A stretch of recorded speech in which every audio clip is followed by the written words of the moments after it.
Well, hello and welcome to this week's newsletter, and it's been another lovely week here at Galston, although we did have some heavy rain at the end of last week, didn't we, and had those bunkers washed out of play. It was quite torrential actually last Tuesday night, Wednesday morning. It was really, really bad. Those bunkers got washed out, but all is recovered now and we're back to glorious sunshine, and what a busy week it has been. So first off, I think we'll start with the Women's US Open, and Charlie Hull came so close, didn't she? Did you watch it on the final day over at Pebble Beach? It was on quite late because Pebble Beach is on the west coast of America, but I stayed up and watched it. Fabulous golf course, as we well know. Those holes along the cliff edge have to be some of the most spectacular in the world, but it was superb. But Charlie Hull, shot 66 last day, but it wasn't quite enough. She finished second, and it was Alison Corpez who won to win her first major title, a Hawaiian native.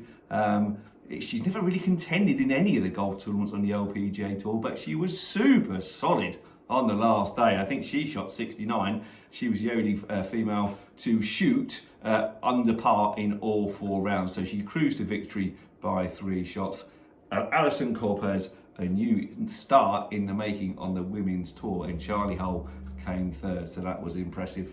Second, but it'd be great to see Charlie win one. She's not won one yet, but she comes so close on a lot of occasions. But yeah, Charlie Hull, Women's US Open, came second. Alison Corpez won.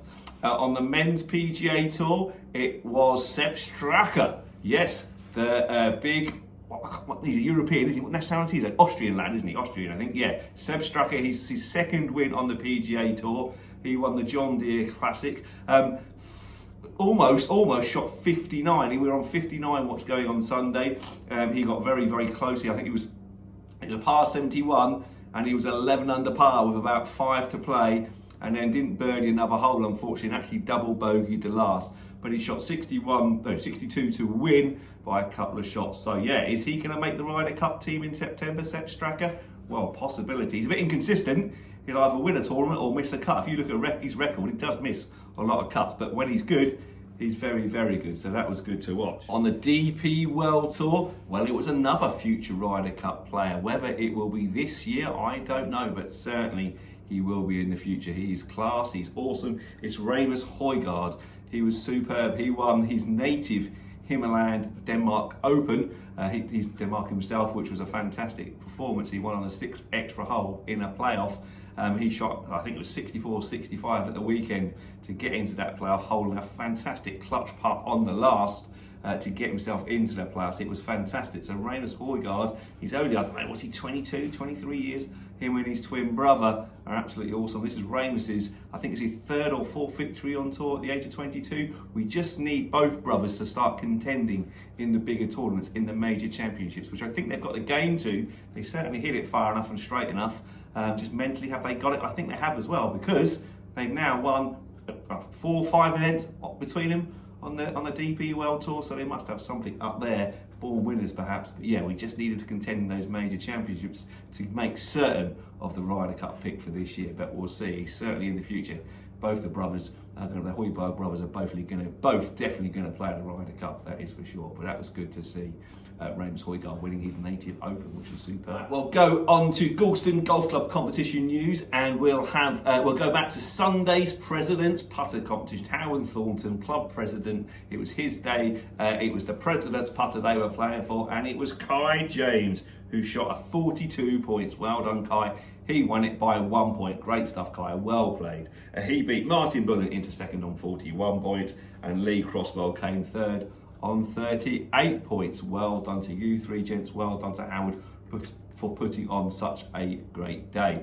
There was a Florida Scramble in the afternoon, but I can't seem to find the results for that, but I'll bring you that next week perhaps. But well done everybody that played. Right, next we'll go back to last Wednesday's ladies divisional medal, where Amanda Hood won Division 1 with a net 73. Jeanette Heatherton won Division 2 with a fine net 66. Well done, Jeanette. Laura Westthorpe shot a net 68. Well done to you two. And in Division 3, Diane Stone won with a net 73. Well played. Thursday, we had the men's midweek Stableford, where Graham Holmes won with 39 points, won Division 1, well done. Ray Pope second on 37. Matt Brown won Division 2 with 39 points, well done Matt, beating Max Evans in the second on 38. And in Division 3, Lewis Moyes won with 40 points, beating Steve Godbold into second on countback, also on 40 points.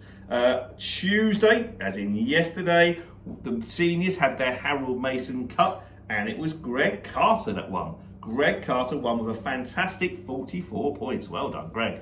Super golf that. He beat Kevin Milne into second on 39 points. Bob Richardson and Andy Climbs, third and fourth respectively, on 38 points. But well done, Greg Carr. Super stuff that.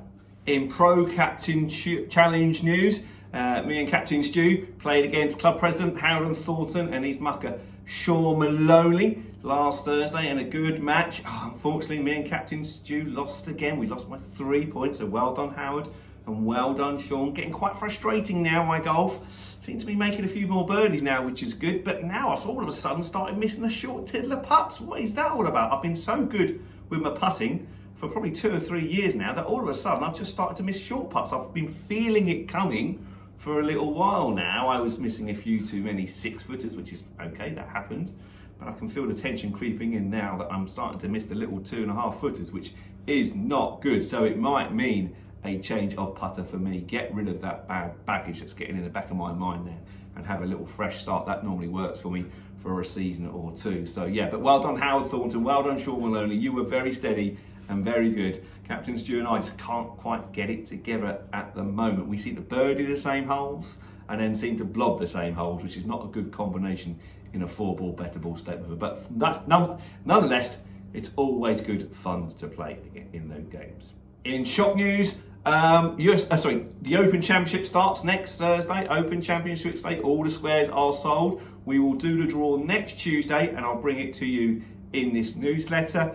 Yes, because the field will be finalised next Tuesday, because we've got the Scottish Open this week at the Renaissance Club. All the big names are playing. It's a co-sanctioned European Tour event with the PGA Tour, so all the big players are playing, and there's still lots of places up for grabs to qualify for the Open, which starts the following Thursday. So we'll do the draw for that next Tuesday, but unfortunately all the squares have now sold out.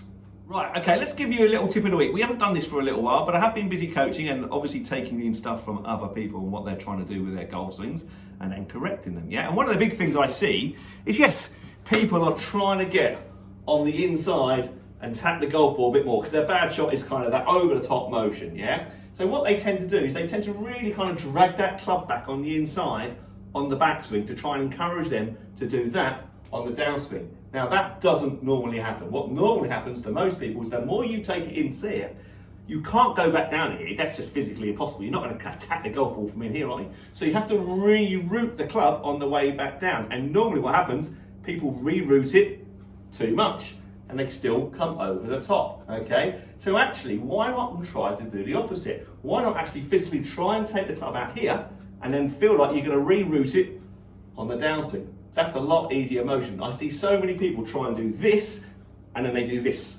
yeah? The more they do this, the more they do that, because they'd have to correct this flat backswing on the downswing. So try it the other way. Why not try and take it outside, right out there, and then feel like you're going to loop it back on the inside on the downswing. Give that a go and see how you got on, okay? Do not, I mean, I very rarely see this work, okay? It generally leads to this, okay? So try that one out there and then the other way, okay? A bit like Matty Wolf. Remember him, young kid?